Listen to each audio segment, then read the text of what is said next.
pendant l'avant-course, mais c'est un événement de ne pas voir Simon dans ce relais. Sur les 27 derniers relais, il n'a été écarté que 4 fois, mais voilà, on a pris les bons résultats d'hier sur la poursuite. Et Antonin Guigona fait donc son grand retour dans ce relais. Émilien Jacquelin, Fabien Claude et Quentin Fillon-Maillet suivront ensuite.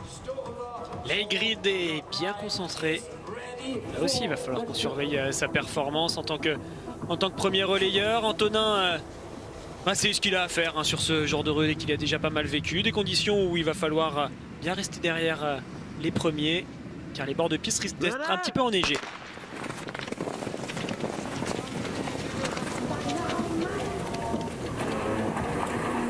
Avec ces belles images de ce départ en groupe, les Mastart, le grand retour des Mastart, les toutes premières de la saison, ce sera la semaine prochaine. On sera ensemble dès jeudi 13 h. Et en attendant, si ces images de belle neige vous font envie, sachez que malgré la fermeture encore des remontées mécaniques, il y a plein de choses à faire à la montagne. Et tous les clubs de la Fédération française de ski sont impatients de vous retrouver, notamment pour du ski de fond, comme on le voit à l'image. Mais oui, allez faire du ski de fond, allez faire voilà, des choses en montagne.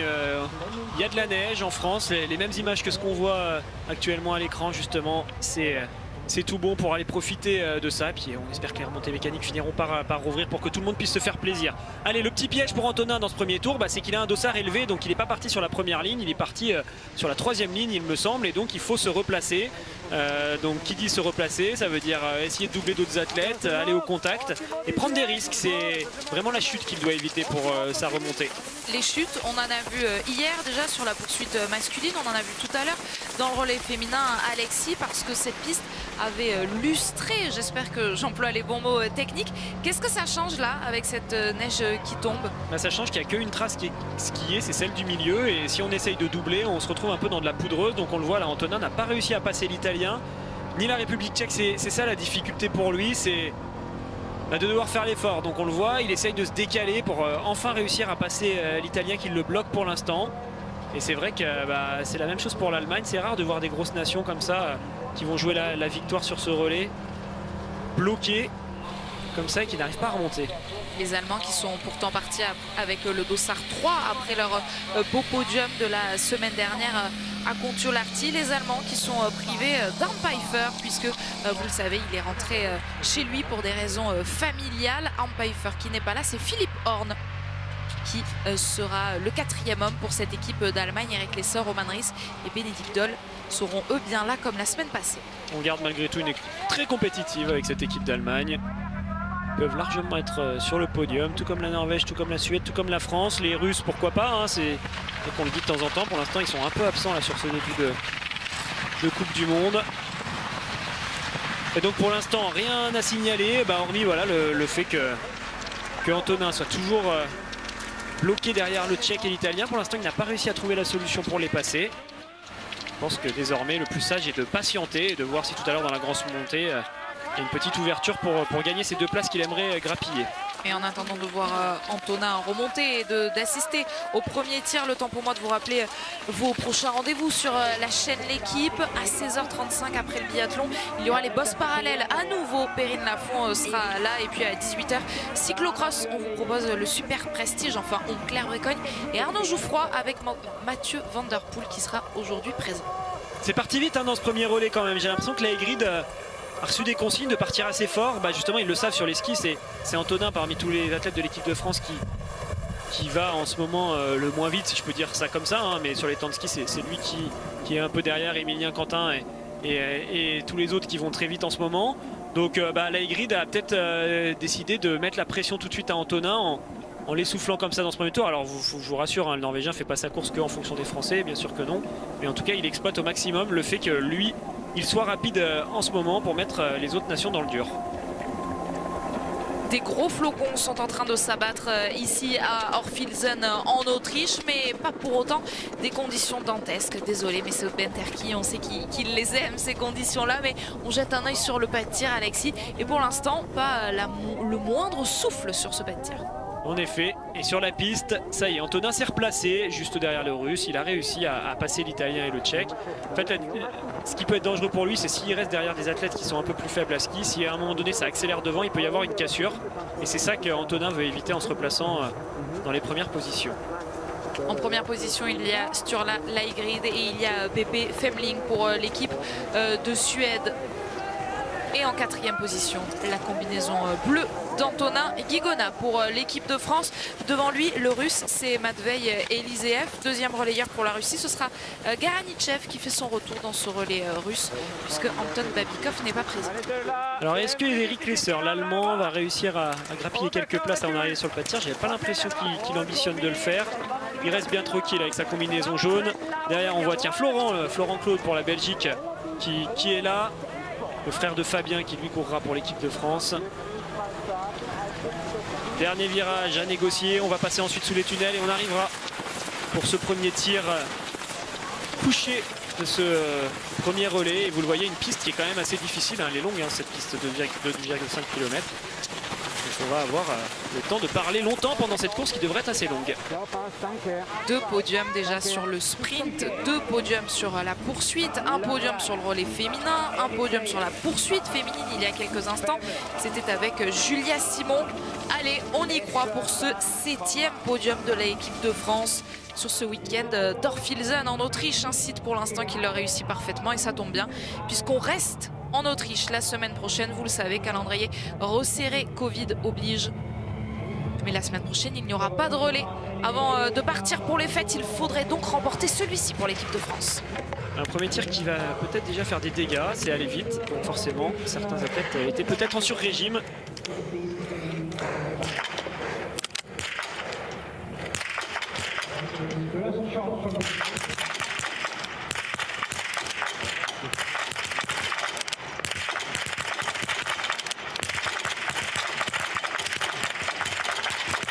Toujours aucune balle mise dehors pour l'équipe de France et pour Antonin Guigona. Aucune balle lâchée sur ce site Orfilsen. Il va sortir dans les toutes premières places avec la Norvège, avec la Suède. On perd du temps, les Russes, les Italiens et les Allemands. Ouais, Laigrid, il a tiré lui aussi très vite, très bien. Il va vraiment mettre la pression à tout le monde sur ce début de course. Là, j'ai l'impression qu'il a envie de vraiment essouffler tous les biathlètes avant d'arriver dans le dernier tour. Il est ressorti en tête. Derrière, on va avoir quelques jours de repos avant d'attaquer la semaine prochaine. Donc là, aujourd'hui, les biathlètes, ils peuvent se lâcher, vraiment tout donner. Et j'aimerais pas être à la place des athlètes qui sont ressortis derrière le Norvégien là sur ce premier relais, car je pense que ça va encore skier assez fort. Mais c'est tout bon, Antonin qui a fait vraiment le job avec ce sans faute, ça lui permet de ressortir au contact. C'est vraiment ça qu'il faut éviter, c'est tout de suite de rater 1 ou 2 balles qui après derrière vous mettent en difficulté. Eric Lesser pour les Allemands est lui ressorti avec 8 secondes de retard. Il a fait une pioche, vous l'avez vu, Matvei Eliseev, une pioche également. Antonin Guigona est donc ressorti au contact des premiers et au contact de cet homme-là dont on revoit le tir sur la Laigrid. Les impacts sont bien dans le centre de la cible, c'est vraiment un excellent tireur. C'est là où la Norvège a trouvé peut-être le parfait premier relayeur, c'est que Laigrid est quand même quelqu'un de très fiable sur son tir et pour être un bon relayeur, il faut être capable de bien tirer. Comme souvent en biathlon, mais quand on est sur des courses individuelles, parfois il faut aussi être capable de faire la différence sur les skis, sur les relais. La différence se fait plus souvent sur le tir. Sturla Laigrid qui pointe avant cette course et à l'issue du week-end, puisqu'il n'y aura plus de course individuelle, à la 5e position de ce classement général. Lui qui a pourtant débuté ses premières courses en Coupe du Monde sur la dernière étape de la saison dernière à Nové Miesto. C'est tout simplement prodigieux, 23 ans à peine. Certes, ça c'est une chose, mais une poignée de courses sur le circuit mondial à peine. Eric Lesser, très intelligent, il est en train de rentrer l'Allemand là, tout doucement mais sûrement. Invité surprise, on va dire, de ce premier tir. C'est le Slovène qui vient de ressortir, il était ressorti 3e, il vient de se faire doubler par Antonin, il est désormais 4e. Juste devant le Russe et l'Allemand qui sont en train de recoller. On va retrouver les Tchèques un petit peu derrière, les Belges étaient là avec Florent. Allez, c'est toujours ce virage où il faut faire attention quand on arrive en groupe. Le danger dans ce genre de virage, c'est surtout les autres. Si un athlète part à la faute, il peut vous déséquilibrer vous aussi et vous emmener avec lui dans sa chute. Bien négocié pour Light et pour Femling et pour Antonin Guigona. Finalement, ça skie pas si vite que ce que je pensais dans ce deuxième tour. La grid qui s'est employée dans le premier tour, là, est en train de temporiser. Ça permet à ceux qui sont derrière de recoller. Donc on a tout ce gros groupe, là, ce gros wagon qu'on voit à l'image, qui revient petit à petit, qui reprend des secondes aux hommes de tête. Et ça va permettre aux Allemands de revenir au contact du podium. Et ils sont nombreux sur cette start list, 25 nations présentes et pour l'instant pas une seule n'a fait plus de 2 pioches. C'est le maximum, c'est le cas des Lettons par exemple. Vous avez vu hein, ce que je disais, le danger c'est les autres. On a vu le Suédois perdre l'équilibre, Antonin était juste derrière. Si à ce moment-là le Suédois tombe, bah, Antonin il a de grandes chances de tomber lui aussi. Donc c'est ça, à la fois on a envie de se coller aux autres pour prendre l'aspiration et être vraiment bien calé derrière celui qui est en chose juste devant vous, mais en même temps on est toujours extrêmement vigilant à ce que celui qui est juste devant est en train de faire. Un premier tir couché qui n'a donc fait aucune différence, vous l'aurez compris. Est-ce que ça va être différent pour le tir debout? Même principe, les biathlètes ont 3 balles de pioche pour blanchir ces 5 cibles avant de faire une dernière boucle pour aller donner le relais au deuxième relayeur. C'est différent des relais mixtes, du relais mixte simple par exemple notamment, où Antonin Guigona s'était déjà imposé avec Anaïs Chevalier, c'était en 2018 à Kontiolahti. En revanche, Antonin Guigona, il ne compte pas la moindre victoire avec cette équipe de France de relais masculin. Oui, des tirs debout qui risquent d'être difficiles. C'est vrai que nous on voit des conditions où il n'y a pas de vent, donc on se dit que c'est assez facile, mais Julia nous l'a dit tout à l'heure dans son interview, c'est des tirs debout qui sont exigeants. Les athlètes arrivent très essoufflés, donc ils ont du mal à lâcher leur première balle, à être bien lucides. Antonin lui l'a dit aussi dans son interview, même si moi à l'image j'ai l'impression que c'est facile pour lui, bah non, lui il nous dit qu'il doit se battre et qu'il doit s'accrocher pour réussir toutes ses balles. Donc voilà, ça va être un tir complexe, il va falloir être bien présent. Et petite information là dans ce tour, les Russes ne sont pas au niveau à ski, tout simplement. On voit Eliseev qui est en train de perdre beaucoup de temps là sur le groupe de tête, alors que tout à l'heure il était avec eux. Vous allez la voir arriver la combinaison russe là-bas au fond. C'est lui là le grand perdant de ce deuxième tour. Il est là juste derrière l'Italien. Didier Bionas et le relayeur italien, ce sera ensuite Lucas Sofer, Thomas Bormolini et Dominique Windisch. Comme dans plusieurs nations, on a décidé d'intercaler les meilleurs éléments. Bionas et Matvei Eliseev donc pour la Russie qui sont désormais distancés. Antonin Guigona lui est bien dans ce groupe de tête, toujours emmené par Sturla Leigrid. Alexis, il n'a pas demandé le relais. Ouais, Leigrid il fait le boulot. Pour l'instant il va devant. Après c'est normal avec Femling, c'est les deux plus rapides sur les skis. Et on voit qu'Eric Lesser et à la limite, j'ai l'impression, il se laisse décrocher un peu sur les relances. Alors est-ce qu'il en garde pour le dernier tour? On sait que c'est le spécialiste pour faire ça. Il est capable vraiment d'accélérer, pour faire la différence une fois qu'on a passé le tir debout. Mais quand même, là, je trouve que régulièrement, il se laisse distancer à des endroits où il n'aurait pas forcément intérêt à le faire. Donc on suivra ça une fois que ce tir debout sera terminé. Antonin Guigona pour réaliser le 40 sur 40 cette semaine à Orfilsen. Il n'a toujours pas fait la moindre erreur.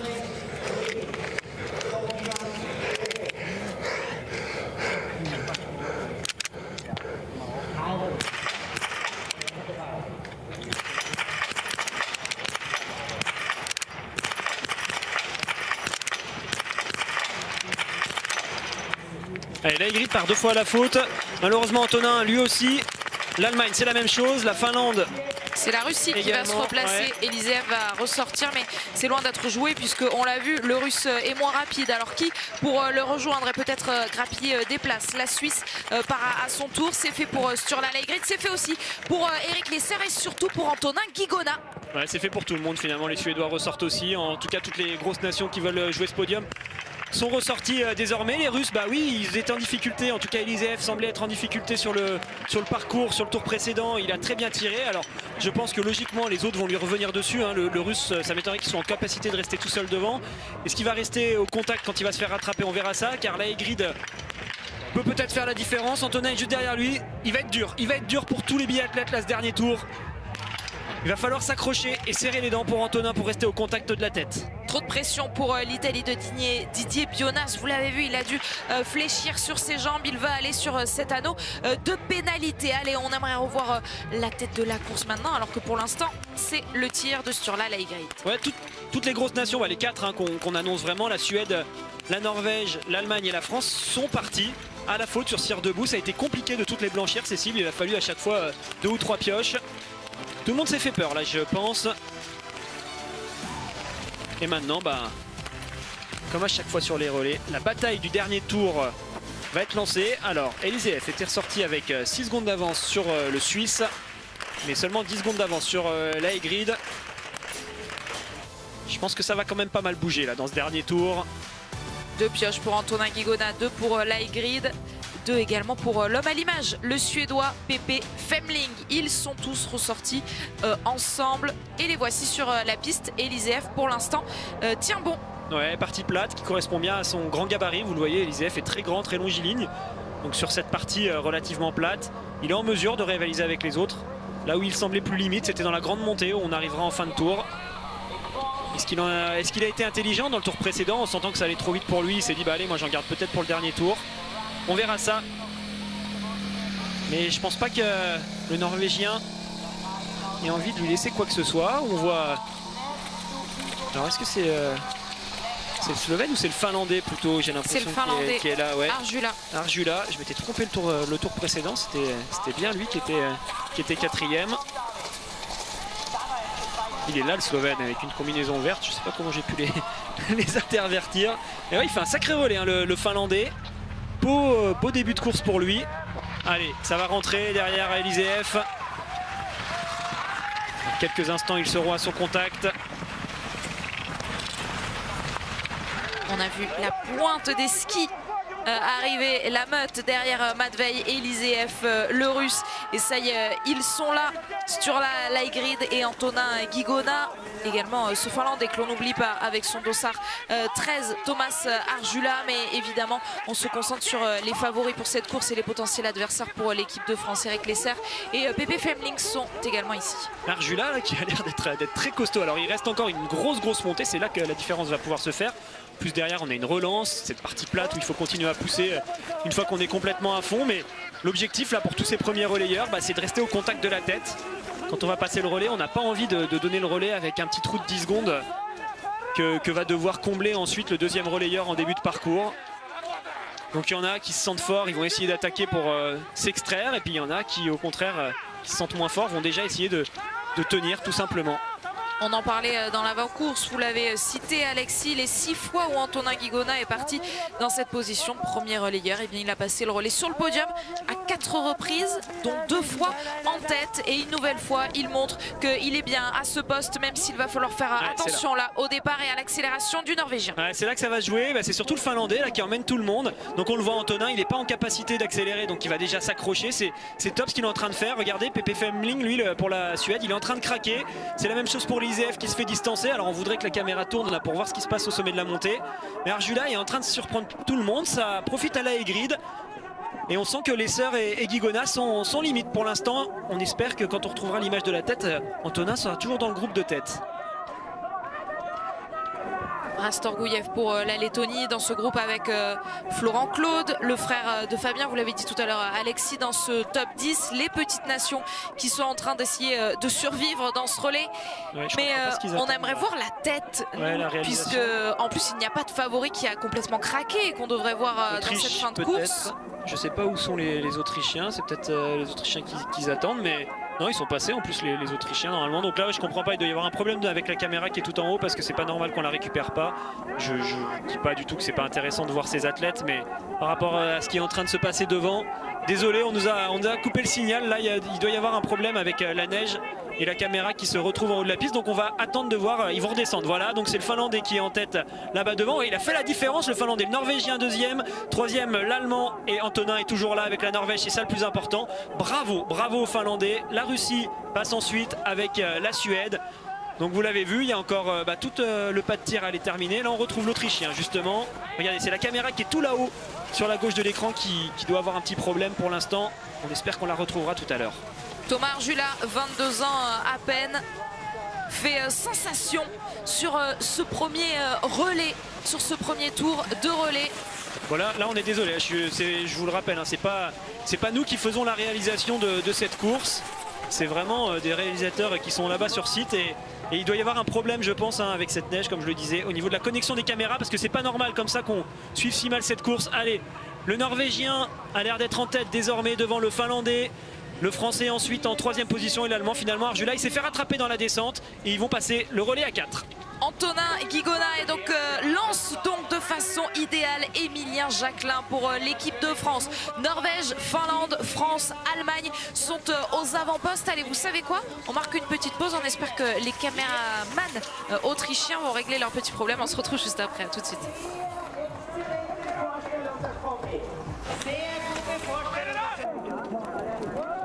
Cette fois, pas de surprise. L'équipe de France tient son rang. Émilien Jacquelin, 2e relayeur des Bleus, est en tête, mais il n'est pas tout seul. Alors on va peut-être devoir vous faire un petit peu de radio tout au long de cette course. Si vous étiez avec nous avant la pub, des petits soucis de réalisation. Mais la France, on l'a vu passer à l'intermédiaire il y a quelques instants, Alexis, est bien en tête avec notamment la Norvège, l'Allemagne et la Suède. Oui, Anne-Sophie, les caméras autrichiennes semblent bloquées sur le haut de la piste. Donc ça fait qu'au moment où les premiers sont passés sur l'intermédiaire qu'on a actuellement à l'image, on n'arrive pas à suivre le bout de la piste. Ah, ça y est, la caméra, on la retrouve, on est sur le sommet. Donc vous allez voir, Émilien est en tête avec sa combinaison bleue. Juste derrière lui, la Norvège, l'Allemagne, la Finlande, la Suède et la Russie. Voilà, les grosses nations de ce relais sont bien présentes et c'est presque comme si on recommençait une course à zéro. Finalement, le premier relais n'a pas fait d'écart. Bravo à Antonin qui a vraiment tenu son rang. Il a été solide dans le dernier tour. Il s'est bien accroché à tous ceux qui voulaient skier plus vite et c'était une belle course de sa part. Il a tout à fait tenu son rang. Johannes Dalle, skieur le plus rapide lors du sprint il y a 2 jours. Le 2e plus rapide, c'était Émilien Jacquelin. Alors que faut-il attendre de ces 2 hommes dans ce 2e relais qui dynamite tout de suite, où on en garde bien sous les skis pour tout donner lors du dernier tour à la fin des 2 passages sur le pas de tir, je vous le rappelle. Leur rôle actuellement, c'est pas forcément de faire la différence, c'est déjà de tenir ce premier rang. Là ils sont tous, on va dire, les 5 premiers sont premiers ex aequo, hein. Quand on regarde bien, c'est une Mastart, donc pour l'instant ils n'ont pas besoin de se départager, ils se mettent en randonnion, mais ils sont tous ensemble. Donc le but, c'est déjà pour eux de rester au contact des premiers. Donc ça veut dire qu'il faut surtout pas craquer, ne pas faire d'erreur. Et puis si après il y a une petite marge dans le dernier tour pour grappiller quelques secondes, pourquoi pas. Mais allez, Antonin va devoir Émilien, pardon, va devoir tout de suite bien être prudent sur ce tir pour rester au contact de ceux qui vont ressortir avec le 5 sur 5.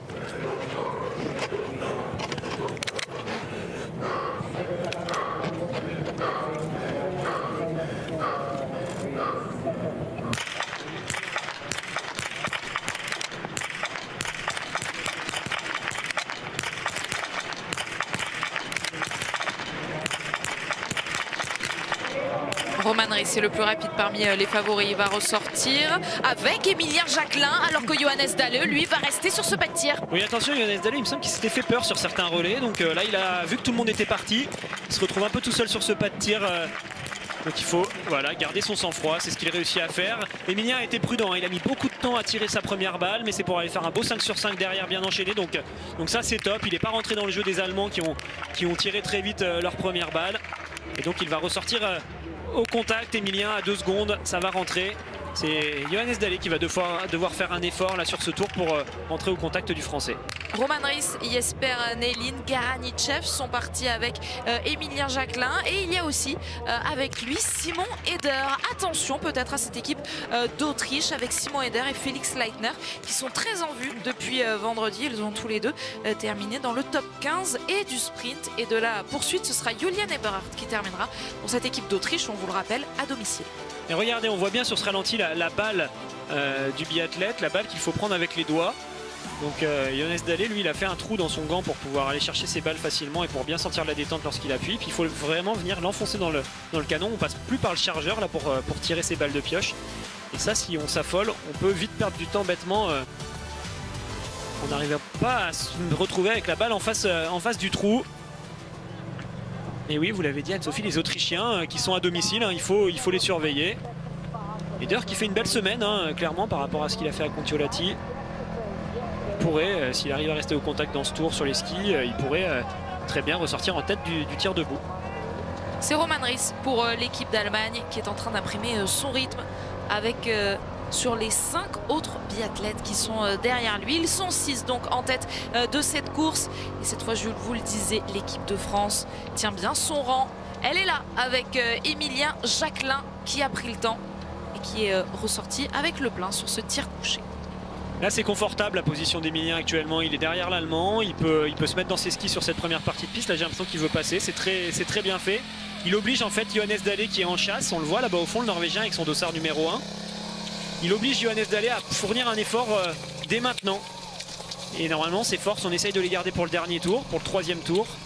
Johannes Dalle, lui, il peut plus la jouer stratégique. Il est obligé de se mettre à fond pour essayer de rentrer sur les autres. Et c'est pour ça qu'Émilien a temporisé dans un premier temps en restant derrière l'Allemand pour profiter du fait qu'en plus l'Allemand soit grand pour être bien à l'aspiration sur les parties plates. Et là, il voit que le Norvégien est en train de rentrer, donc il réaccélère pour à nouveau remettre le Norvégien dans le dur.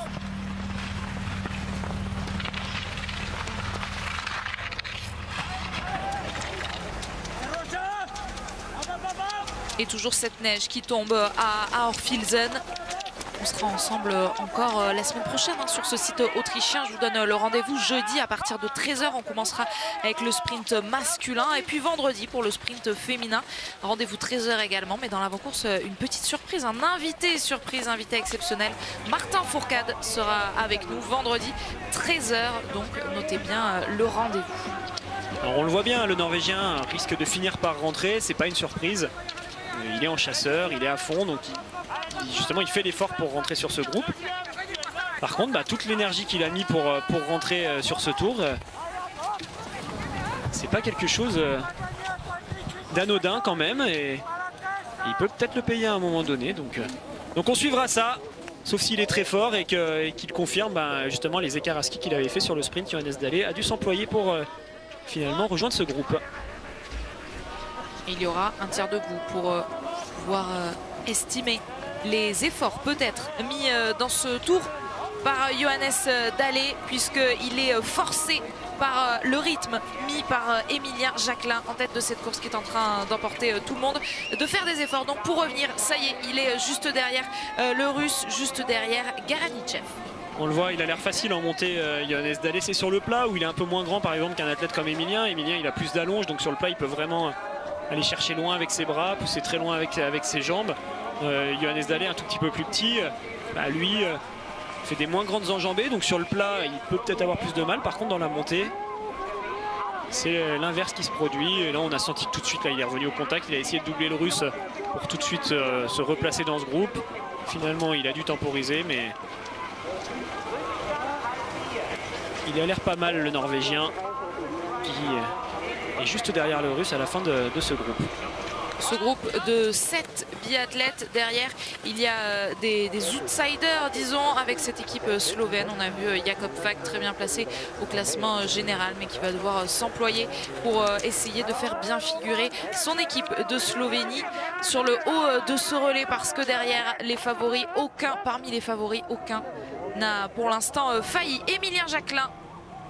Ça y est, il s'est replacé 4e, le Norvégien. Ça a brassé pas mal pour lui là sur cette partie où il a doublé les 3 invités surprises en quelque sorte de cette avant-course, enfin de cette avant de course.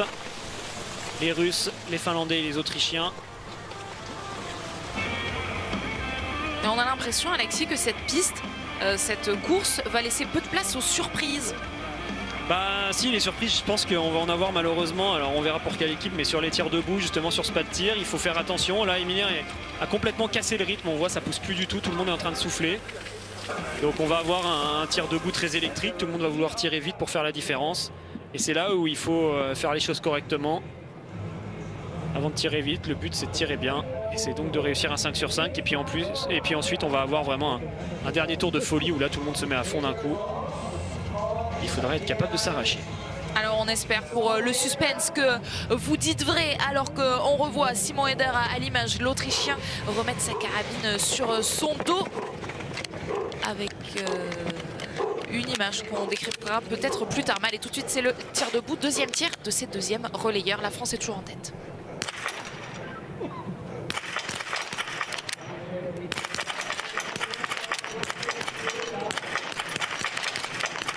attention aux Allemands là qui peuvent ressortir tout seuls en tête avec les Autrichiens. C'est le cas. Et malheureusement Emilien qui ira sur la note pénalité. Allez, se reprendre pour se limiter à un tour parce que tout le monde perd du temps, même si Jesper Nelin va pouvoir ressortir. Qu'en est-il de Johannes Dalle, lui aussi en difficulté avec 2 cibles à blanchir. Pour cela, il dispose de 3 balles de pioche. Emilien Jacquelin, lui, a déjà tiré une de ces 3 balles. Il y aura 2 anneaux de pénalité pour l'équipe de France qui est en train de passer à côté sur ce deuxième tir d'Emilien Jacquelin. Roman Ries, Simon Eder et Jesper Nelin sont déjà ressortis. Emilien Jacquelin qui s'est dépêché de quitter ce tapis pour aller faire ses 2 anneaux de pénalité. Donc Johannes Dalle va ressortir. Et malheureusement on se retrouve dans la situation de la semaine dernière avec Emilien, désolé Antonin. Emilien qui doit aller 2 fois sur cet anneau de pénalité. Ouais, c'est difficile là, de voir ces images. Emilien qui se met la pression, j'ai l'impression, sur ses relais. Il est arrivé, il a essayé de casser le rythme, il a essayé de récupérer au maximum avant d'aborder ce tir debout, et puis on sent qu'il a vraiment des absences, hein. Alors ça doit être peut-être du stress. En tout cas pour l'instant il n'arrive pas à trouver la solution sur ces tirs debout, et là bah, vous le comprenez bien, c'est plus du tout la même chose pour l'équipe de France désormais qui était bien devant. On attend encore la sortie du pas de tir pour Emilien. Il vient de ressortir à 1 minute 10 en 14e position, et on regarde les impacts hein, qui sont... on voit qu'il y a des balles qui vont taper un peu partout malheureusement. Allez, celle-là elle est dedans, c'était la toute dernière, ça lui a évité un 3e anneau de pénalité. Alors bon, les Norvégiens sont passés aussi un petit peu à travers sur ce tir, donc on va voir, mais c'est compliqué, on est déjà à la fin du 2e relais. Le premier relayeur, lui, est en zone mixte au micro de Tanguy Kerouas et Thomas Gonçalves. Voilà Antonin, ce rôle de premier relayeur, il semble bien vous convenir. C'est une course propre, carrée, avec le relais donné dans des bonnes conditions. Ouais, c'est les bonnes conditions, il n'y a pas de raison de rater les balles. Moi je rate mes 2 dernières. Et derrière j'ai vite fait de tourner mentalement un peu dans une spirale négative, un trou noir infini quoi. Mais j'arrive encore à avoir cette petite lucidité où même si j'ai même les jambes qui tremblent ou quoi, bah, j'arrive à quand même à mettre un peu d'oxygène dans le cerveau et puis voilà, laisser la carabine rentrer dans la cible. Ça ressemble à ça quoi, c'est difficile et ouais, pour moi c'est passé. On a l'impression que Emilien, lui, ce trou noir, il est resté dedans. Ouais, on en a beaucoup parlé évidemment, on tire, on est 3 relayeurs sur 4 d'aujourd'hui à avoir tiré à 20 sur 20 hier. Donc voilà, on est plutôt dans une bonne... on est sur une bonne dynamique. Après Emilien, c'est sûr qu'il a un gros échec de Contiolati, voilà, qui lui a bien... C'est lui le premier hein, qui se prend la claque avant ses coéquipiers. Moi j'y étais pas mais je la prends quand même. Et voilà, aujourd'hui il a pas réussi à trouver voilà, la bouée de sauvetage qui fait que on va pas sur la pénal quoi. Parce que le métier il sait le faire, il l'a montré hier.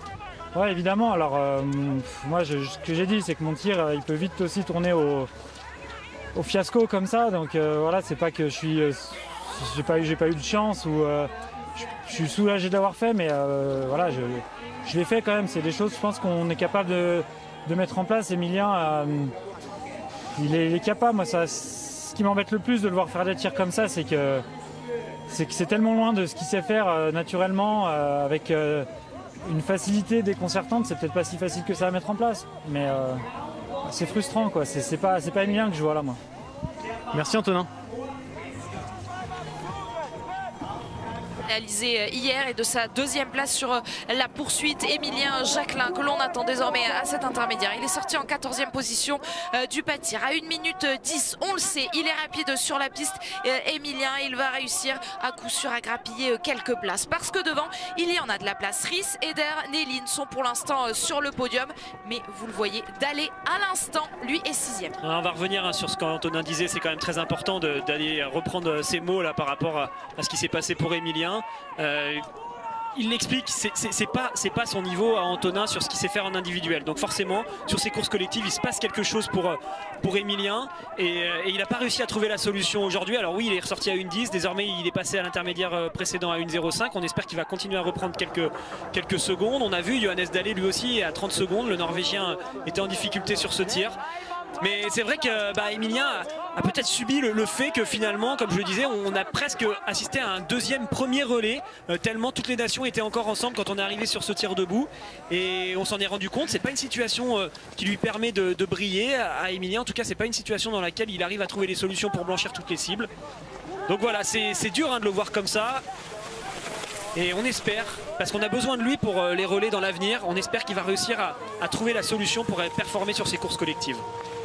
Si vous nous rejoignez seulement maintenant, le deuxième relayeur Emilien Jacquelin est allé sur l'anneau de pénalité. On vient d'entendre Antonin Guigona, premier relayeur français qui avait passé le relais en bonne position à Emilien. Antonin Guigona qui débriefait de la course d'Emilien Jacquelin, de ses tirs en tout cas pas à son niveau. Emilien Jacquelin qui hier était sur le podium de la poursuite et qui va essayer de donner le relais à Fabien Claude, désormais dans les meilleures dispositions pour l'équipe de France, en tout cas d'essayer de limiter la casse. Pour l'instant c'est l'Autriche de ce jeune Félix Leitner qui va pouvoir s'élancer. La Suède derrière, Jesper Nelin lui va donner le relais à Martin Ponsiluoma, le très rapide Martin Ponsiluoma. Et puis quid de cette équipe d'Allemagne? Bénédicte Doll va prendre le départ, mais ensuite une petite inconnue, c'est Philippe Horn qui prendra le relais, puisque vous le savez, Ampeifer n'est pas encore là aujourd'hui. Alors 10 secondes viennent de s'écouler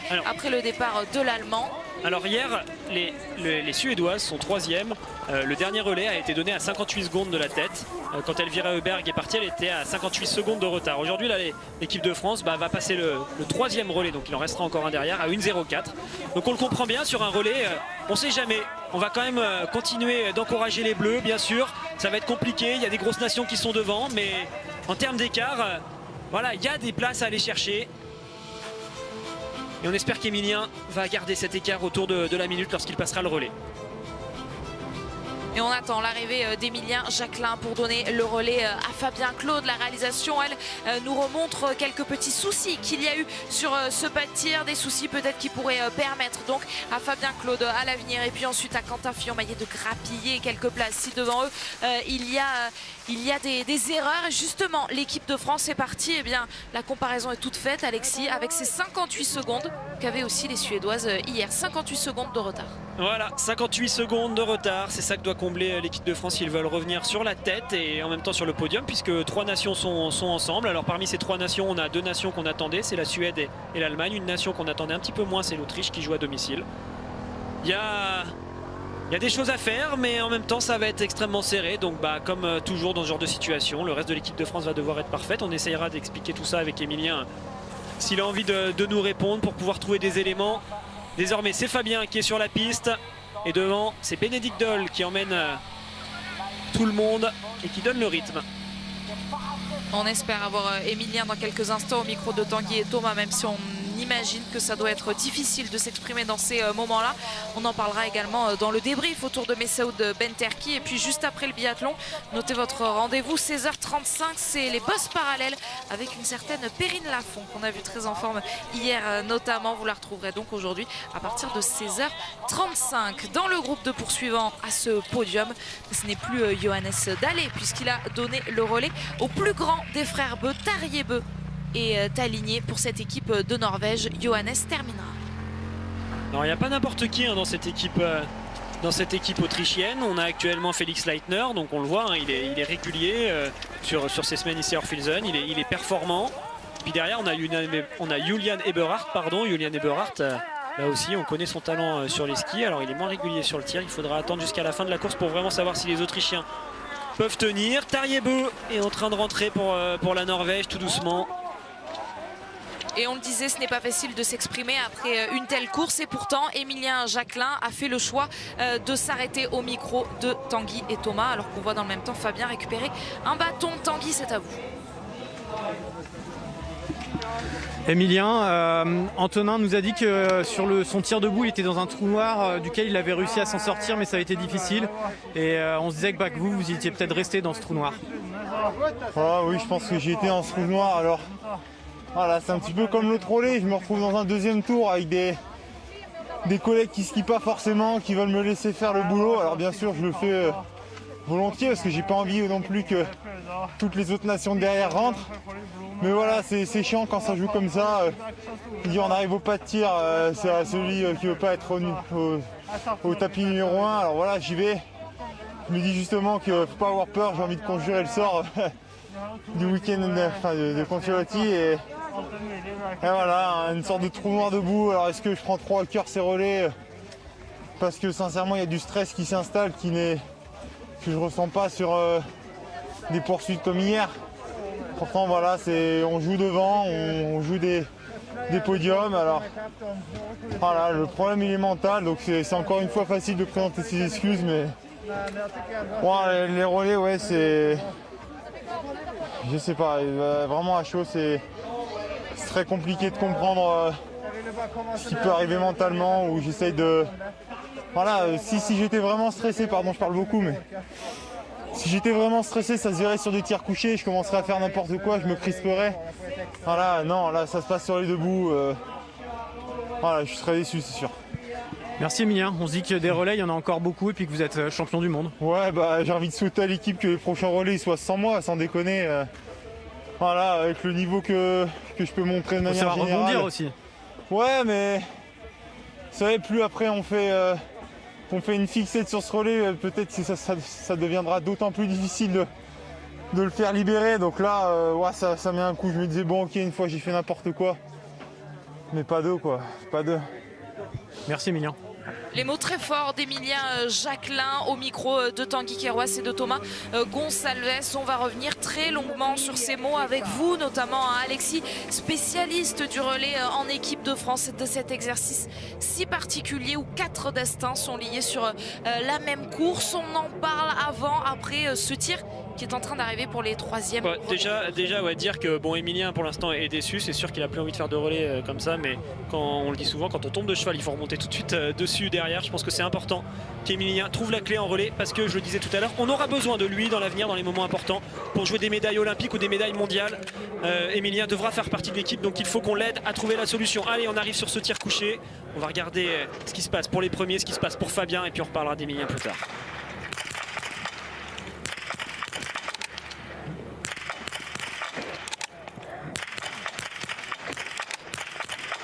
Il va assommer tout le monde, Martin Ponsiluoma qui va ressortir peut-être avec Tariebe. Oui, la Scandinavie en tête de ce relais masculin. Bénédicte Doll, peu de mal à mettre sa pioche. Allez, il lui en reste une à tirer. C'est la même chose pour Félix Leitner, c'est la même chose pour les Russes. C'est des nations qui vont perdre un peu de temps sur ce pas de tir. C'est fini finalement pour l'Allemagne qui peut repartir. Et on va guetter l'arrivée de Fabien qui était revenu à 50 secondes. Il est là, Fabien. Allez, pas le choix pour lui. Ils sont plus que 2. À pouvoir espérer remonter sur les hommes de tête.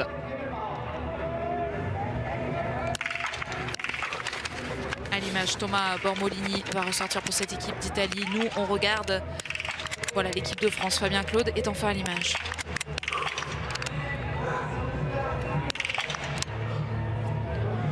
Alors, il y aura une pioche pour Fabien. Une seule pioche, elle a bien basculé cette dernière cible pour Fabien Claude qui se dépêche de reprendre ses bâtons et de ressortir à la poursuite de Martin Ponsiluoma, ressorti en tête. Ça doit pas être facile pour Fabien à chaque fois de se retrouver dans ces situations où on gère pas devant, on essaye tant bien que mal de remonter, donc on se précipite un peu, il lâche une pioche. Allez, c'est un tir qui est correct dans cette situation, même si bien sûr on aurait voulu le voir avec un 5 sur 5. On va le suivre. Toujours à peu près à 7 minutes de retard sur la tête. C'est vraiment sur les deux bouts, hein, sur ce pas de tir que ça se joue en général. Et puis on va en profiter pour revenir sur ce que disait Emilien. C'est vrai qu'Emilien, il s'est retrouvé dans une situation où ils étaient beaucoup ensemble et ça ressemblait, comme il l'a très bien souligné, ça ressemblait beaucoup à un premier relais. Il n'avait pas envie de jouer avec ça. Finalement, il s'est retrouvé dans une situation où il était obligé de le faire. Et il n'a pas du tout trouvé les clés. Il a beaucoup parlé, Alexis, de ce rôle mental. Il le dit, le problème, il est mental. Il se dit très stressé. Est-ce que vous pouvez nous aider à se mettre un peu dans sa tête? Je le dis, vous qui en avez fait beaucoup des relais avec l'équipe de France. Pourquoi c'est si différent quand on débute un relais d'une course individuelle, puisque lui-même le dit, sur les courses individuelles, ce stress-là, il ne le ressent pas. C'est très simple, hein, le biathlon, c'est un sport individuel. C'est un sport qu'on fait en étant un peu égoïste, auto-centré sur soi-même. On le fait pour soi, pour aller chercher des résultats au niveau perso. On se construit tout seul. Alors bien sûr, on s'entraîne énormément avec les autres. C'est important d'avoir des bonnes dynamiques de groupe pour pouvoir progresser, aller piocher des choses chez les camarades d'entraînement, chez tout le monde. Mais c'est avant tout un sport individuel. Et puis on nous amène là à tout d'un coup une épreuve collective où là c'est complètement différent. On le fait plus que pour soi. On le fait aussi pour les autres. Donc Emilien, quand il est en individuel, s'il gagne c'est pour lui, s'il perd c'est pour lui. Il arrive à relativiser. Par contre sur un relais, quand on gagne c'est pour soi mais c'est aussi pour les autres. Et surtout quand on perd, c'est qu'on fait perdre les autres. Et c'est peut-être de ça qu'a peur Emilien. C'est peut-être pas pour lui, c'est peut-être pour les autres. Et c'est là où il va devoir essayer de trouver la clé. C'est d'avoir moins peur, de se redonner de la confiance, d'être sûr de ses capacités, pour ne pas être uniquement sur de la crainte de faire perdre son équipe, la nation qu'il représente, l'équipe de France qu'on soutient. Comme peuvent le faire très bien certains athlètes. On en voit justement à l'image des très grands relayeurs. Tariebeu est un excellent relayeur. Il est parti avec du retard. Il est désormais deuxième de cette course. C'est bien ce qu'il est en train de faire, le plus grand des frères Beu. Ponsiluoma a surveillé là aussi un athlète très rapide depuis le début de la saison. Par contre un peu moins régulier sur les tirs debout. Donc on va avoir un beau duel entre la Norvège et la Suède sur le prochain tir. Et si ça peut rassurer Emilien Jacquelin, eh bien il va se passer du temps avant le prochain relais, digérer le mauvais relais d'aujourd'hui, digérer son envie, son absence d'envie plutôt d'en refaire un, puisque la semaine prochaine 100% de courses individuelles, sprint, poursuite et les toutes premières masters de la saison. On sera ensemble dès jeudi 13h pour vivre ce programme, donc 100% individuel, où à coup sûr Emilien Jacquelin va briller. Et en attendant, attention, c'est loin d'être terminé pour cette équipe de France avec Fabien Claude. On est tout juste au 3e relayeur. Il y aura ensuite Quentin Fillon-Maillet et on a envie d'y croire à nouveau pour cette équipe de France avec cette minute qui la tient loin de Martin Ponsiluoma et Tariebeu. Pour l'instant, les Scandinaves sont tous les deux ensemble. Ça va être compliqué pour les Français de revenir sur le podium, très honnêtement. On est quand même bien avancé dans la course. On a un Fabien qui est sur la piste qui va devoir nous faire un magnifique tir debout et il faudra un grand Quentin derrière pour pouvoir espérer quelque chose. Mais globalement, oui, l'équipe de France peut largement remonter dans le top 5. On va suivre ça avec attention. Après, on voit qu'en plus, il y a de la marge. Là, pour l'instant, la Suède et la Norvège se détachent. Donc, on a un deuxième groupe derrière qui s'est constitué. Et c'est peut-être ça l'objectif pour l'équipe de France, c'est d'aller rejoindre ce deuxième groupe. On voit les Russes qui arrivent là avec quelques secondes de retard. Derrière, il y aura les Allemands et les Autrichiens. Donc c'est là qu'il faut se positionner en termes de curseur pour l'équipe de France. Et s'ils arrivent à revenir sur ce groupe, peut-être qu'ils pourront remonter sur le podium en toute fin de course. Mais on le sait, Anne-Sophie, on l'a vu là sur les relais d'hier avec les filles et sur le début de relais aujourd'hui, ça se joue sur les debout. C'est ces tirs-là qui nous donneront les réponses. Et justement, il arrive le debout pour ses 3e relayeurs. Martin Ponsiluoma, Tariebeu. Derrière, Eduard Latipov qui a pris les devants, le russe, alors qu'il est sorti avec Bénédicte Doll, avec également Félix Leitner et avec Jérémy Finello, le Suisse. Et désormais, Latipov, il a fait le trou. Il est bien devant ce groupe de 3 poursuivants. Regardez, il est là avec sa combinaison bleue et rouge et ce dossard numéro 4. Derrière, ils sont 3. L'Allemagne, l'Autriche et la Suisse. Et la France est actuellement à 1-0-2 de retard sur la tête. Allez, on le sait, sur les relais. Ces tirs-là, ces tirs debout qui mettent la pression à tous ces équipiers qui ont envie de briller pour leur nation. Ponsiluoma face à Tariebeu dans un premier temps.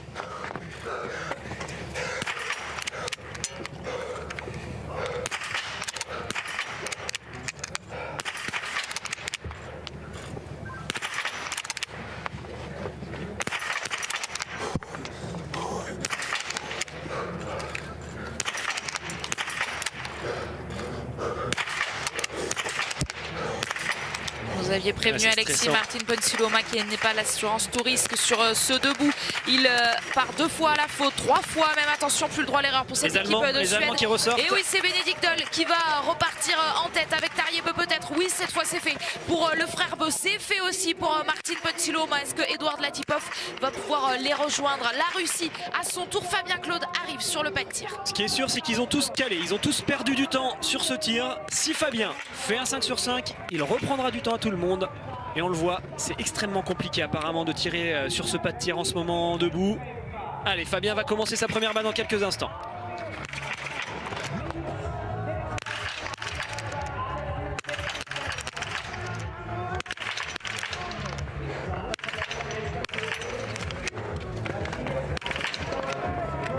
Et il y aura une seule pioche pour Fabien, la mettre tout de suite. Ce sera encore une belle opération. Ah, dommage.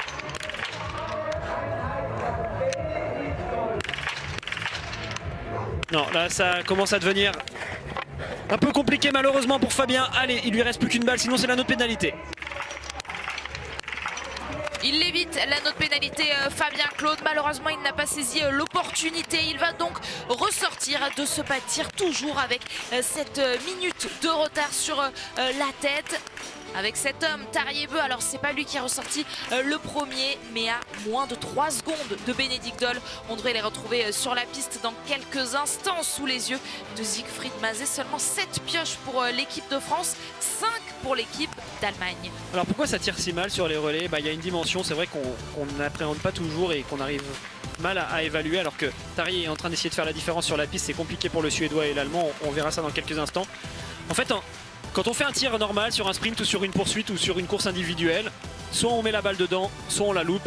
Et dans ce cas-là, c'est simple. Soit en individuel, c'est sur les 20 km, c'est une minute de pénalité. Sinon, sur les sprints et les poursuites, c'est un tour de pénalité. C'est rédhibitoire, c'est comme ça. Il n'y a pas besoin de passer plus loin. Sur les relais, on doit forcément, on est obligé de tirer, quoi qu'il arrive, ces balles de pioche. Donc en fait, on sait que si on commence à rater des balles, qu'en plus on n'arrive pas à mettre les balles de pioche, ça fait beaucoup de temps de perdu, ça fait déjà 8 balles de tirées, on va perdre du temps, on va en plus aller sur la note pénalité et c'est un stress supplémentaire qu'en fait les athlètes se mettent tout seuls. Ça se joue vraiment au niveau mental.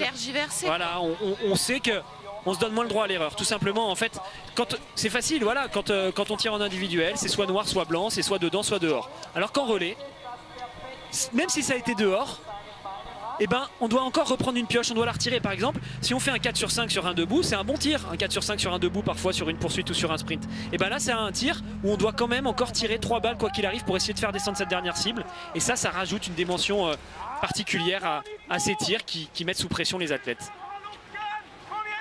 Et qui met sous pression l'équipe de France. Tariebeu, Martin Ponsiluoma et Bénédicte Doll sont pour l'instant les 3 qui ont le mieux résisté à cette pression, puisqu'ils sont en tête de ce relais masculin. Et derrière, il y a la Russie qui continue à jouer les troubles faits, qui va peut-être jouer les arbitres de ce trio de tête. C'est Alexander Loginov qui prendra le départ ensuite pour le relais russe. Attention à Alexander Loginov et cette équipe russe dont on dit depuis le début l'avoir peu aux avant-postes, alors qu'à l'inverse pour l'équipe d'Allemagne, c'est Philipp Horn qui s'élancera, lui qui n'était pas là sur les toutes premières étapes à Kontiolahti en raison de tests pas clairs au Covid-19. Oui, Loginov, il a raté le podium pour rien du tout sur le relais la semaine dernière, donc là il va falloir les surveiller. Les Russes, ils peuvent cette fois-ci le jouer à nouveau. Très belle course de la part des Autrichiens, des Suisses et des Finlandais. Les Italiens également sont là au contact. On voit que les grosses nations qu'on attendait sont devant, mais n'ont pas fait un si gros écart que ce qu'on aurait pu penser. Allez, l'équipe de France. Fabien qui a du mal avec ses bâtons sur ce relais. Il en a cassé un dans le premier tour là. Il a failli s'accrocher. Il est désormais à 1,14. Fabien un petit peu tout seul là, sans groupe autour de lui. Ça ne doit pas être simple pour notre Français. Fabien Claude qui donne tout avant de donner le relais à Quentin Fillon-Maillet. On arrive dans l'épilogue de ce relais masculin. Est-ce qu'à la fin, c'est encore la Norvège qui gagne comme la semaine dernière à Kontiolahti? On va avoir un beau match quand même pour cette victoire. C'est encore loin d'être terminé. On a là Tari et Ponsiluoma qui vont déjà se battre sur cette piste. Et puis ensuite, on va avoir un super duel avec un Johannes Bö qui n'est pas impérial en ce moment, qui peut très bien se faire battre par Samuelsson. Donc on va avoir, quoi qu'il arrive, un super spectacle en tête de course à suivre, et on verra si Quentin est en mesure de réintégrer le top 5 sur la fin de course. Je pense que ce sera son objectif. L'Allemagne avec Bénédicte Doll toujours sur le podium. Et qui se fait encore distancer, Alexis Bénédicte Doll. Tout à l'heure, il était d'abord ressorti avec la tête, puis c'est Latipov qui lui était passé devant. Et cette fois, lui qui est ressorti le premier, il se laisse distancer par Tariebeu et Martin Ponsiluoma. Ouais, les Allemands sont limites, on le voit bien, ils sont à rien du tout d'exploser. Donc en plus, on a 2 grands skieurs, Tariebeu et Martin Ponsiluoma sont actuellement des athlètes qui sont toujours dans le top 5 des temps de ski sur toutes les courses. Donc c'est vraiment 2 athlètes de référence en ce moment en termes des vitesses de déplacement. Tout comme les 2 qu'on voit à l'image, Samuelsson et Johannes, qui sont à peu près du même niveau en ski en ce moment, tous les 2 extrêmement rapides. Et avec eux, il y a Julian Eberhardt pour les Autrichiens. Il faudra attendre un petit peu pour voir les Autrichiens, mais oui, quand on voit ce qui se passe sur les tirs debout, quand on voit la pression que les athlètes se mettent, c'est pas uniquement le cas de l'équipe de France. Alors oui, l'équipe de France a fauté beaucoup plus en allant sur la note pénalité, mais ça a été difficile pour tout le monde. Un petit peu à l'image du relais des filles hier, où on disait que ça avait été un relais assez élevé en termes d'erreur, quoi. Enfin assez faible justement en termes de niveau. En tout cas, c'est ce qu'on pensait. Mais on se rend compte que c'est la même chose chez les garçons, donc ça doit être difficile tout simplement. Il est là, Alexander Loginov, pour essayer de mettre un petit peu le bazar dans ce podium qui pour l'instant a de l'avance, une quinzaine de secondes d'avance de retard du coup pour la Russie sur ce podium. Et cette 3e place où se trouve le dernier Allemand engagé, Philipp Horn. C'est Sebastian Samuelsson et Johannes Bö, vous l'avez vu et vous l'avez dit Alexis, pour la Suède et la Norvège derrière avec ce dossard numéro 6. Un petit peu à l'image de ce qu'on a vu la semaine dernière. Les grosses nations en relais sont là. Sans l'équipe de France qui va arriver derrière, finalement, il suffit de prendre les numéros de dossard pour savoir la place du relais de la semaine dernière. Donc la Norvège avait été première devant la Suède, devant l'Allemagne et devant la Russie. Voilà, c'est encore le même quatuor qu'on a en tête. Les Français ne sont pas là. Allez, on va attendre quelques secondes. Il est là, Fabien, pour passer le relais. Vous le voyez là, dans le dernier virage. Il va aller libérer Quentin qui doit fulminer et attendre pour pouvoir s'élancer en chasse. Et au moins essayer de rentrer dans ce top 5. Ce serait un beau résultat pour Quentin. 1 minute 26 de retard pour Quentin Fillon-Maillet sur Johannes Bö. Allez, c'est la dernière course du week-end. Il n'y a aucune cartouche à laisser sur cette piste pour Quentin Fillon-Maillet. Et on le sait, Quentin va tout donner pour ce maillot, pour cette équipe de France, pour essayer de remonter plus haut que cette 9e place à laquelle il a pris le relais de Fabien Claude. Philipp Horn à l'image pour cette équipe d'Allemagne, derrière Alexander Loginov qui le voit, mais il faudra sans doute attendre les tirs pour faire la différence sur cette piste. Comme pour les autres relayeurs, il nous reste 2 tirs, un tir couché et un tir debout qui vont sceller le destin de ces nations. Pour l'instant, c'est toujours la Suède et la Norvège qui sont en tête.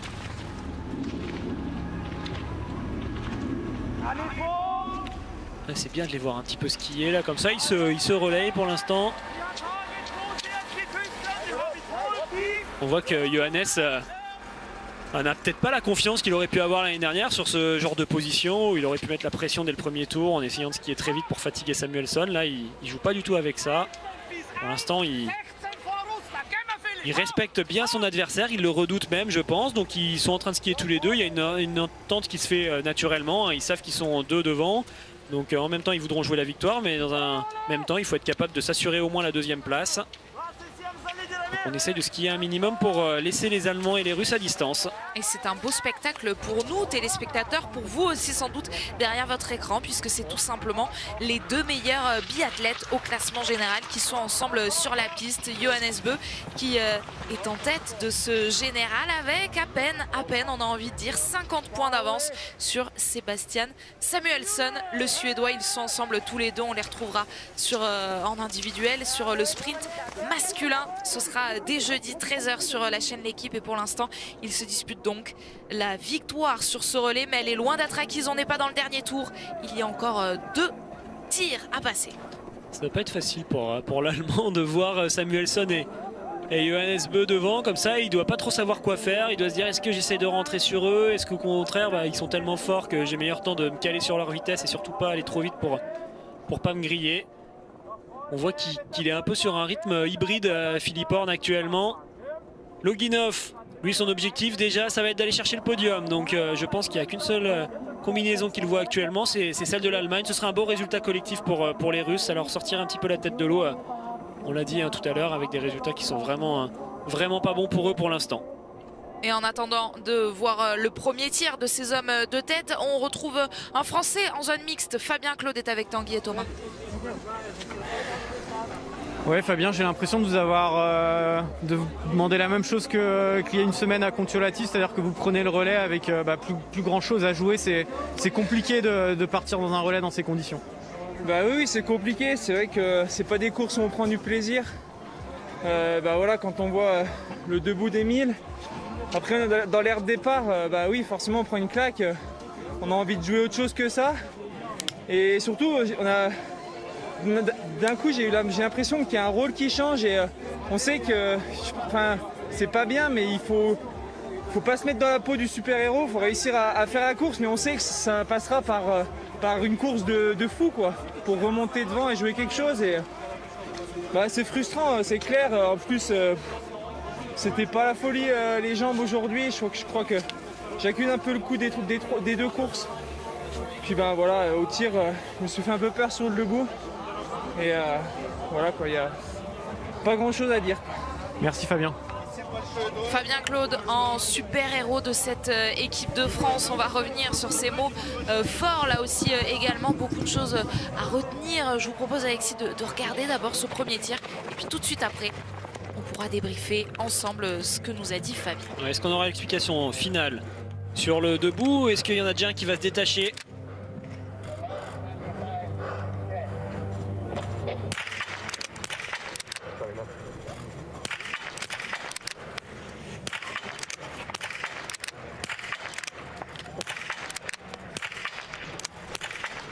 Exceptionnel, ils se sont répondus coup sur coup, quel spectacle. Mais c'est Sebastian Samuelsson qui ressort le premier, qui a été meilleur juste devant Johannes Bö, puisqu'il a rapidement mis cette balle de pioche. Allez, là aussi on a un deuxième duel. Ouais, c'est vrai qu'on a vu Johannes hésiter un peu. Bon, il va avoir quelques secondes de retard, 5 très exactement. Il va essayer de les combler, je pense, pour venir mettre la pression à Samuelsson sur le dernier tir. L'Allemand pour l'instant, il était bien, il avait seulement une erreur, désormais 2. Il laisse la possibilité à Loginov de ressortir bien devant lui.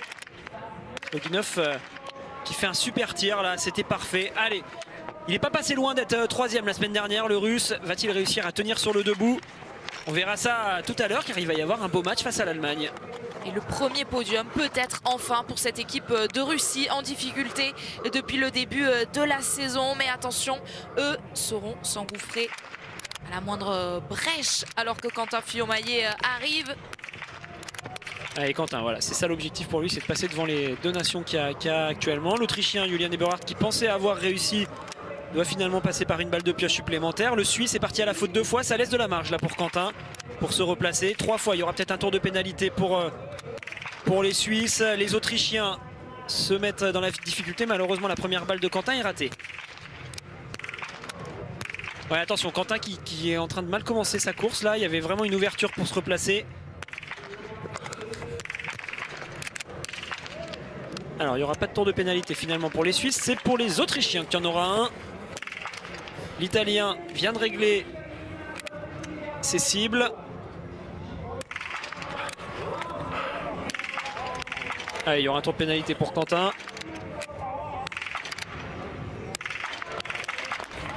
Il n'y en aura qu'un seul. Si l'on peut dire pour Quentin Fillon-Maillet, un seul anneau de pénalité pour le 4e relayeur de l'équipe de France. Quentin qui a laissé en plus, il me semble, sa visière au passage, donc il va avoir de la neige dans les yeux sur la piste. Je ne sais pas si c'est lui, mais en tout cas il y avait quelque chose sur le pas de tir quand il est parti. Bon, on va l'oublier, hein, ce relais pour l'équipe de France.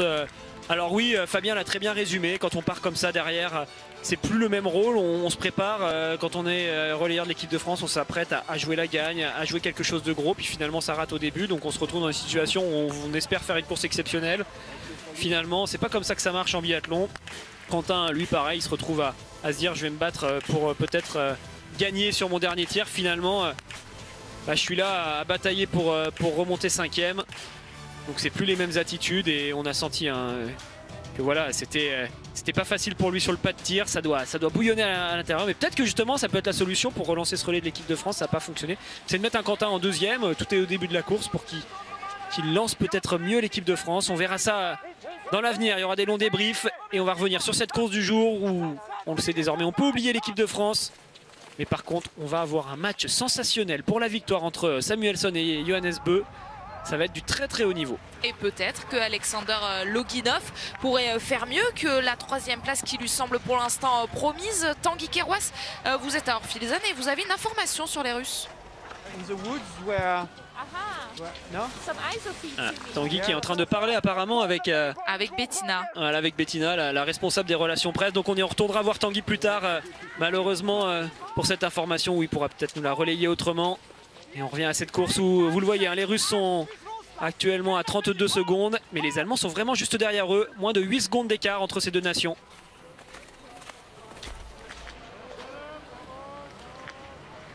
Alors l'Italie face à la Suisse, voilà, on a finalement 3 duels dans cette fin de course. France malheureusement absente totalement de ses tablettes sur cette fin de course, mais vous le voyez, il y aura ce match entre l'Italie et la Suisse, ce match entre la Russie et l'Allemagne et ce match entre la Suède et la Norvège. Et si vous nous rejoignez seulement maintenant, c'est un dernier tir debout sensationnel que l'on va vivre un peu en mode course individuelle, hein, avec le premier et le deuxième au classement général. Johannes Bö et Sebastian Samuelsson n'ont pas réussi à se départager sur leur premier tir, sur le tir couché. Et bien tout va jouer sur ce debout qui réserve tellement de surprises depuis le début de ce relais, depuis le début de ce week-end même ici à Orphilsen. On va vivre l'épilogue de ce relais masculin. Vraiment avec beaucoup d'enjeux, le doublé peut-être pour la Norvège qui a déjà remporté la course la semaine dernière, ou une première pour l'équipe de Suède depuis 2 ans. La dernière fois que les Suédois ont gagné, c'était en décembre 2018, et devinez quoi, eh bien c'était ici à Orphilsen. Est-ce que le site leur porte chance? C'est une réponse, une question à laquelle on va avoir la réponse dans quelques instants. Sur ce tir, ils sont pour l'instant seuls en tête, les Norvégiens et les Suédois. Derrière, il y a Alexander Loginov en 3e place. Oui, alors on a un relais là, on va jouer la victoire bien sûr pour son équipe, mais c'est aussi mine de rien des courses qui peuvent compter pour l'individuel. On sait que Johannes et Samuelsson se tirent la bourre pour l'instant en tête du classement général de la Coupe du Monde au niveau individuel. On sait que c'est vraiment 2 athlètes qui peuvent être réguliers sur l'ensemble d'une saison, et peut-être que l'un ou l'autre peut prendre l'ascendant psychologique sur une course comme celle-ci. Parce que bon, déjà il y a le match sur le tir, ça c'est une chose, et puis il y aura ensuite un match physique sur le tir dans le dernier tour s'ils sont ensemble. Et ça c'est le genre de choses qui peut laisser des traces pour les courses qui vont suivre sur cette saison. Qui de la Suède ou de la Norvège? On voit leurs entraîneurs de tir avec Siegfried Mazé qui va surveiller le tir de Johannes Bö, va aller chercher la victoire sur ce relais, ou peut-être craquer totalement et laisser alors Oula, il faut qu'il parte l'officiel là, il est un petit peu endormi là, hein. Attention là avec son balai, il regardait pas trop, Johannes a failli être gêné.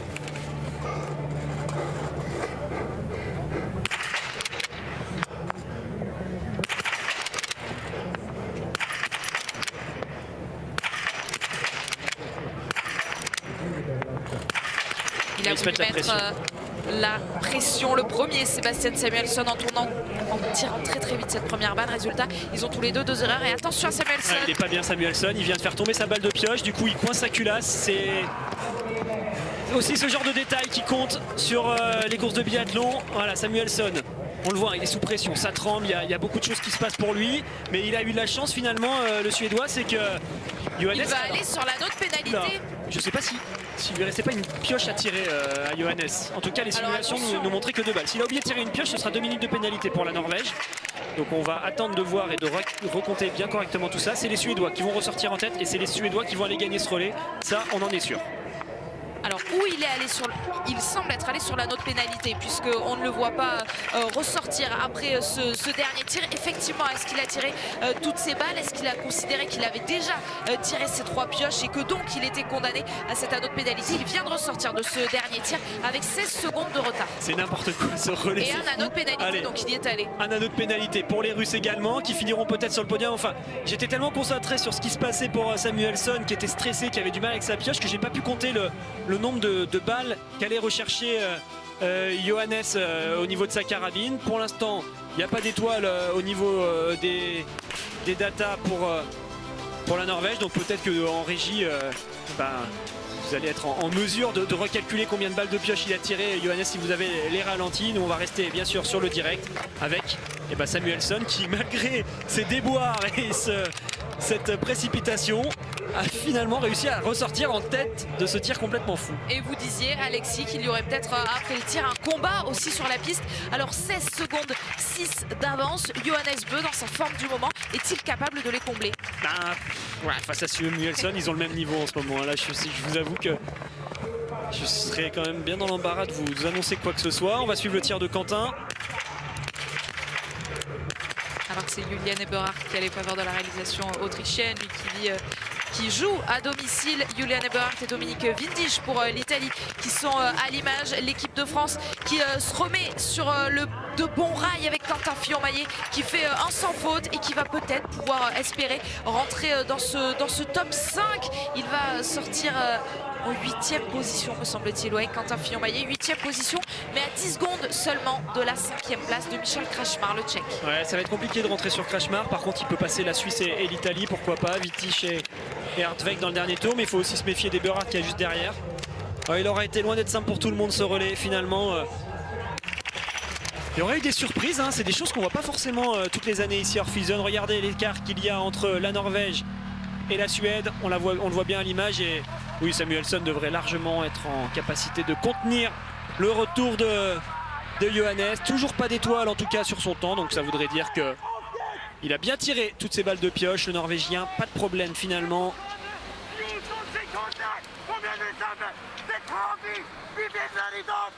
Allez, c'est celle-ci qu'il faut passer. Derrière, on a de la descente. Et ensuite, vraiment attaquer la montée très fort pour décourager tout de suite Johannes. 15 secondes désormais. Et là aussi, Alexis, on cherchait des enseignements par rapport à ce classement général. Eh bien, on a vu qu'il était solide, hein, Samuelsson. Alors oui, il semblait fébrile, ça tremblait. Il a mis de la difficulté à mettre ses balles de pioche. Mais au final, elles sont toutes tombées, ces cibles. Au final, ils ont été fébriles tous les deux hein, sur ce tir, on peut le dire. Il y a un tour de pénalité pour Johannes. Il y a 3 balles de pioche pour Samuelsson. Donc, ça a été un tir extrêmement compliqué. Il a fait tomber une balle là. Johannes, tout comme Samuelsson. Donc oui, ça a été des tirs où ils ont été fébriles tous les deux, on le voit dans leur attitude. Mais après, ça s'explique par le fait justement que les deux meilleurs mondiaux se retrouvent ensemble sur un pas de tir où ils jouent la victoire. Voilà, ça laisse pas beaucoup de place à... Alors Siegfried, je vais pas traduire ce qu'il a dit. Si vous avez réussi à lire sur les lèvres, moi je sais ce qu'il a dit, mais je vais pas pouvoir le redire à l'antenne malheureusement. Alors, il aurait pu laisser, on l'a vu, en prenant les 2 balles de pioche, il en a fait tomber une et il aurait pu, en fait, il aurait dû tirer la 3e. On ne sait pas, hein, on est dans la supposition, mais c'est ce qui aurait pu se passer. Siegfried a dit un gros mot. Alors, soit il a dit un gros mot parce que Johannes allait sur la note pénalité, ou soit il a dit un gros mot parce que Johannes a oublié de tirer une balle de pioche. Comme je vous le dis, pour l'instant, il n'y a pas d'étoile sur le temps des Norvégiens, donc on va partir du principe qu'il a touré toutes ses pioches, et donc le gros mot était pour le fait qu'il aille sur la note pénalité. Allez, Johannes qui reste pour l'instant toujours à 15 secondes et on le voit, hein, sauf grosse erreur de la part de Samuelsson. C'est la Suède qui va le gagner celui-ci. Les Norvégiens semblent se satisfaire de cette 2e place pour l'instant en tout cas. Johannes n'a pas une attitude où il cherche vraiment à aller chercher Samuelsson. On voit qu'il est à fond, il peut rien faire pour l'instant, donc ça va pas bouger dans ce dernier tour. Samuelsson en plus le croise, je vous le disais sur la course d'hier, sur la poursuite, on est vraiment sur un site qui est découvert, on voit en permanence où se situe l'adversaire. Et donc la belle victoire, alors belle je ne sais pas, mais en tout cas la victoire pour la Suède aujourd'hui. Ces relais ici auront été complètement fous. Ce ne sont pas eux qui ont le mieux tiré. Chapeau pour cette équipe de République tchèque qui a uniquement fait 6 pioches. Mais enfin, l'équipe de Suède n'est pas bien loin. 8 pioches uniquement pour les Suédois. Et Sebastian Samuelsson qui va donc terminer le travail de ses coéquipiers. La Suède qui va venir chercher une victoire 2 ans après son dernier succès dans cet exercice, dans ce relais homme. La dernière fois, c'était en décembre 2018. Et c'était ici déjà en Autriche à Orpheus. Eh bien, ils viennent mettre fin à ces années sans victoire avec cette très belle équipe. Les Suédois, on le rappelle, un champion olympique en 2018 à Pyeongchang qui l'emporte. Et le duel Samuelsson-Johannes Bö remporté là aussi par le Suédois. La Norvège 2e avec Johannes Bö et un relais différent de la saison passée. Eh bien enfin un nouveau vainqueur sur ces relais masculins, alors que la saison dernière, Norvège et France se partageaient toutes les victoires. Alors derrière, on avait ce match entre l'Allemagne et la Russie. C'est vrai qu'on les a un petit peu perdus là, dans ce dernier tour avec la réalisation. On les a peu vus finalement sur les datas. Voilà, c'est toujours les Allemands qui sont devant. Ils vont venir terminer 3e sur cette ligne d'arrivée. Et donc Loginov, une deuxième fois, n'aura pas réussi à obtenir le podium. En l'absence d'Arne Pfeiffer, l'Allemagne montre qu'elle est toujours là avec ce dossard numéro 3. Et bien, si vous avez parié le même podium que la semaine dernière, vous n'étiez pas loin, mais il fallait inverser les positions. La Suède, qui avait terminé 2e, termine première. La Norvège, qui l'avait emporté, termine derrière les Suédois. Et les Allemands, en revanche, restent à la même place, 3e. Et les Russes, tout pareil, ce dossard 4 et Alexander Loginov qui vient chercher cette 4e place. Alors, le top 5, possiblement récupéré par Quentin Fillon-Maillet. On y croit, on n'y croit pas, on va le voir. Vous disiez, Alexis, il serait déjà peut-être en mesure d'aller chercher Dominique Windisch, l'Italien, le Suisse, Niklas Hartweg. En 5e position, c'est la République tchèque de Michal Krajmar qui était là. Il était 6e, Quentin, au dernier intermédiaire. 5e place donc pour les Tchèques. Et normalement, c'est Quentin qui devrait arriver ensuite sur cette ligne d'arrivée. Quand la caméra remontera, voilà, elle est là, sa combinaison bleue. La 6e place aujourd'hui donc pour cette équipe de France championne du monde en titre, mais qui n'est pas dans le top 5 sur les 3 derniers relais, depuis justement ce titre mondial. 15e, 8e la semaine dernière et cette fois 6e de ce relais masculin, 6e devant l'Autriche et l'Italie à l'instant qui passe en 8e position. Un relais passionnant à débriefer. On réécoutera les propos très forts d'Emilien Jacquelin. On débriefe ça avec Vincent Deprane, avec vous Alexis et Anne-Sophie. Le podium à vivre en direct bien sûr. Des autres réactions avec le staff de l'équipe de France, on l'espère, pour mieux comprendre ce qui s'est passé aujourd'hui. Puis on reviendra sur ce dernier tir complètement dingue entre Johannes Bö et Samuelsson. Tout ça nous emmènera jusqu'à Perrine Lafont et le ski freestyle, les bosses parallèles au programme. A tout de suite.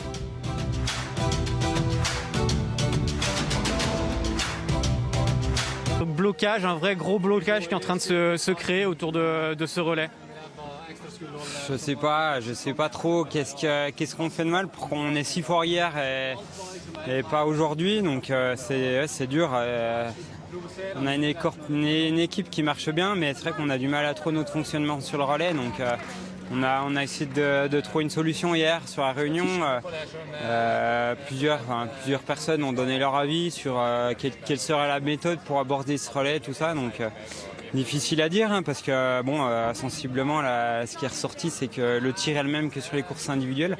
On a quelques balles de pioche justement pour compléter en cas de pépin. Donc on l'a pas du tout fait aujourd'hui. Je pense que sur les skis, on a fait le travail, mais vraiment pas sur le tir. Et puis sur une course comme celle-ci, la différence elle se fait essentiellement sur le tir. Donc c'est décevant, mais bon, voilà, on gagne ou on perd ensemble, mais.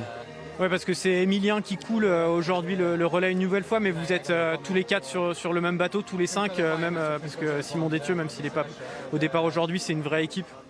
Ouais, non, il y a personne à incriminer parce que c'est une course d'équipe et donc, comme je dis, on perd ou gagne ensemble. Certaines fois, on peut faire partie de ceux qui font perdre un peu le relais, d'autres fois on peut les aider, donc voilà, on a chacun nos moments de moins bien, mais ce qui est dommage c'est que hier on est 3 à faire 20 sur 20 sur la course, une course qui est même plus dure, il y a des tirs en plus, les pistes c'est plus longue, il y a même plus d'enjeux sur la fin de la compétition. Et puis là, on n'a pas retrouvé ce qu'on souhaitait faire, donc c'est difficile, mais pas grand-chose à dire. Il y a de la déception, et puis on va se tourner vers les courses de la semaine prochaine maintenant. Qu'est-ce qui se passe dans la tête d'un athlète quand on va chercher une balle de pioche et qu'on doit la mettre, on commence à avoir des pensées parasites qui peuvent venir. Expliquez-nous, vous, quand vous tirez une balle de pioche, comment ça se passe ? Moi, j'essaie pas trop me prendre la tête avec ça, essayer d'aborder un peu comme sur les courses individuelles. Mais oui, c'est vrai qu'on sait que quand on commence à piocher, on commence à se pénaliser. Mais voilà, même chose qu'en individuel, il n'y a pas de balle de pioche, on va directement sur l'anneau. Donc il faut qu'on aborde, qu'on trouve la solution le dernier relais était encore un peu frais dans nos têtes, donc peut-être que ça a joué et j'espère que voilà, qu'on trouve des solutions pour jouer vraiment devant à chaque fois. Et ça fait plusieurs années qu'on se frotte à ce problème et voilà. Pour le moment, j'ai pas la solution en tête. On imagine aussi psychologiquement, Alexis en parlait pendant la course, quand on rate une balle sur une course individuelle, on se pénalise soi-même. Quand on rate une balle en course collective, évidemment, on pénalise tout le collectif. Ça peut peser sur les épaules aussi quand on arrive sur le pas de tir. Ça revient à ce que je disais tout à l'heure, le fait de ne pas incriminer un athlète dans une équipe, parce que le fait d'avoir peur d'aborder un tir, de peur de louper en relais, ça peut justement amener des choses comme aujourd'hui. Donc voilà, et justement, il faut réussir à se détacher de tout ça. Et comme le dit Patrick, on peut faire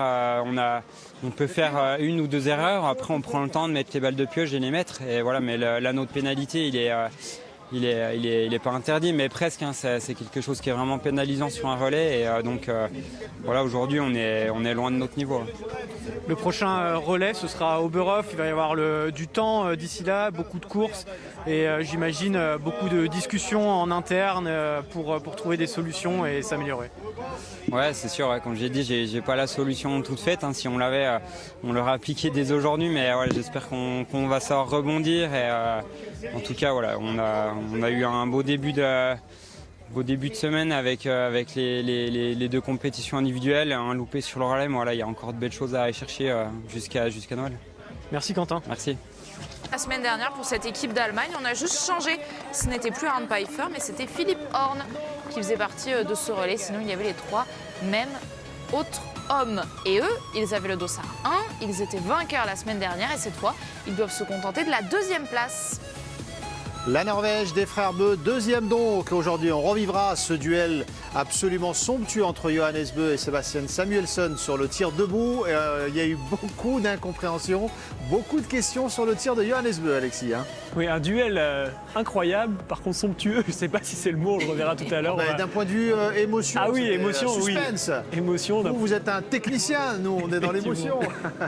Le premier, c'était fou. Le coucher, quand ils se sont rendus coup pour coup, on levait les yeux en haut, en bas, c'était vraiment, vraiment fou. Et donc ils sont là, oui, les vainqueurs, je tenais à le dire quand même, 11e podium d'affilée pour les Norvégiens dans cet exercice. Ça, c'est somptueux. Cette fois, on peut employer le terme. Allez, la Suède, sur la première marche de ce podium, je le disais, première victoire depuis 2 ans, depuis décembre 2018. Et 7e victoire, à peine, on aimerait presque dire, pour ces garçons.